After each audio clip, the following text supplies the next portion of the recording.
هانسي فليك يتخذ قرارين حاسمين بشأن ماركوس راشفورد.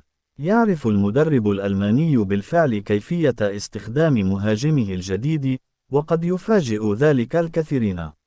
لم يعد هناك شك، فبعد وصول اللاعب الرئيسي المعني إلى برشلونة مساء الأحد، سيلعب ماركوس راشفورد مع برشلونة الموسم المقبل. ينبغي على البلوجرانا، الذي كان يبحث عن تعزيز لجناحه الهجومي، أن يبرم بسرعة عقدا رسميا مع المهاجم الإنجليزي البالغ من العمر 27 عاما، والذي سينضم إليه على سبيل الإعارة مع خيار الشراء مقابل 35 مليون يورو. كما قدم مهاجم الأسود 3 تضحيات كبيرة في راتبه للانضمام إلى أبطال إسبانيا. لكن هنا أيضا يواجه النادي الكتالوني مشاكل. في الواقع، لا يستطيع اللاعب الإنجليزي التسجيل في الدوري الإسباني حتى الآن، ومن المرجح جدا ألا يكون ذلك ممكنا قبل نهاية أغسطس.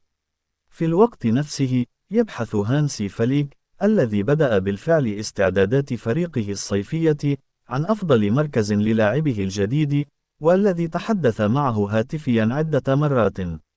فليك يعرف كيف يستغل راشفورد، وكما ذكرت صحيفة سبورت، فقد اتخذ قرارين بالفعل بشأن المهاجم الإنجليزي.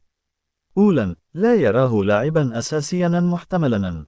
يريد فليك تطوير راشفورد ليصبح لاعباً هجومياً واعداً قادراً على إحداث الفارق من خلال دخوله كبديل في الشوط الثاني، ولكن من المتوقع أن يبدأ أساسياً في عدد قليل نسبياً من المباريات.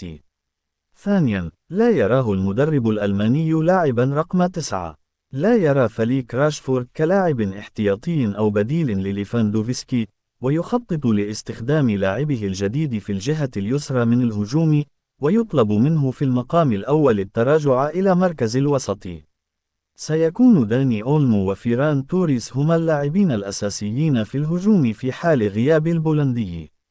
لذلك، يعرف المهاجم البريطاني مكانه جيدا، ولكن لا شك أنه إذا قدم أداء جيدا، فقد يراجع مدرب برشلونة تشكيلته ويمنح راشفورد دورا أكثر أهمية.